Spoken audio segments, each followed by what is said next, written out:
Pour toucher du doigt les réalités de ces administrés, il n'est pas de meilleur moyen que d'aller à leur rencontre dans leur milieu de vie de tous les jours. Dans cette optique, ces 10 et 11 juillet 2024, le préfet tamlicain Richard Marcel sillonne les coins et recoins de l'arrondissement de Mvangan. L'accueil est spécial à chaque fois. Les femmes entonnent leurs chants les mieux adaptés pour souhaiter la bienvenue aux dépositaires de l'autorité de l'État dans la villa.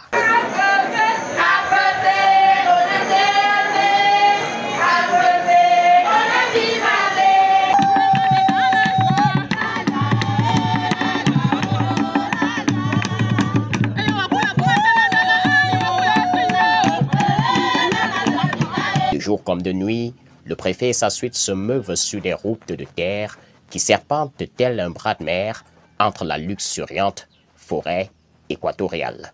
L'administrateur civil principal est patient, disposé et disponible. Même l'heure avancée de la nuit est accessoire devant l'ampleur des préoccupations des populations de Mvangan.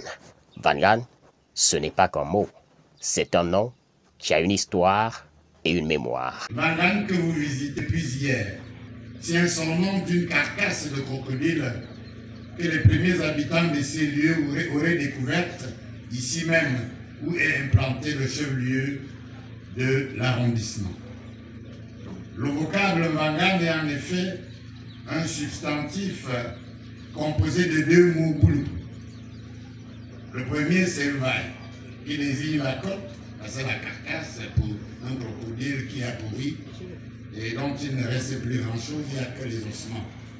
Donc il y a les côtes et Ngan, qui est l'appellation locale de crocodile. Mvangan, c'est aussi toutes ces doléances portées à l'attention du préfet pour transmission à la hiérarchie. S'agissant des doléances, c'est les mêmes.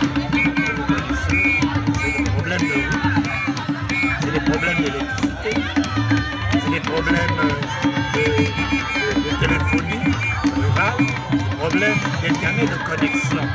Parce qu'aujourd'hui, évidemment, si on n'a pas ces outils-là, on n'est pas un homme moderne. Au soir d'une tournée placée sous le triptyque de la paix, du respect des institutions et de la promotion du développement, le préfet tamlicain Richard Marcel retourne avec sur ses fiches une idée globale du réel et surtout une invite aux membres de l'élite de retourner investir en Mvangan. Niché en pleine forêt équatoriale, l'arrondissement de Mvangan est gigantesque, grand de par sa superficie, mais également par la qualité des richesses et des potentialités que nous avons pu déceler ici. Nous avons un grand massif forestier, plusieurs peuplades regroupées en 53 villages, 2 groupements, notamment celui de Boulou-Est et celui de Boulou-Fan. Cet arrondissement est stratégiquement placé parce qu'il est frontalier à la République du Gabon. C'est un arrondissement qui, pour nous, mériterait beaucoup plus d'attention au regard de sa position géographique. C'est un arrondissement carrefour situé à la croisée des chemins de plusieurs autres arrondissements du Djaïlobor et de l'Anvilla, ainsi que de la quarantaine de bandes frontalières avec un des districts du Gabon. Mvangan est actuellement en plein essor. Son développement a été amorcé par les pouvoirs publics, par la commune de Mvangan qui essaye de se battre à l'effet de pouvoir sortir Mvangan de l'ornière. Nous avons pu voir les chantiers qui ont été menés ici par l'État, également par la commune. Mais Mvangan regorge encore beaucoup de difficultés. C'est pourquoi nous sommes venus ici à l'effet de rendre compte à la hiérarchie de toutes les sollicitations relatives aux besoins vitaux, à la réduction de la pénibilité, des difficultés, l'amélioration des conditions de vie de nos populations.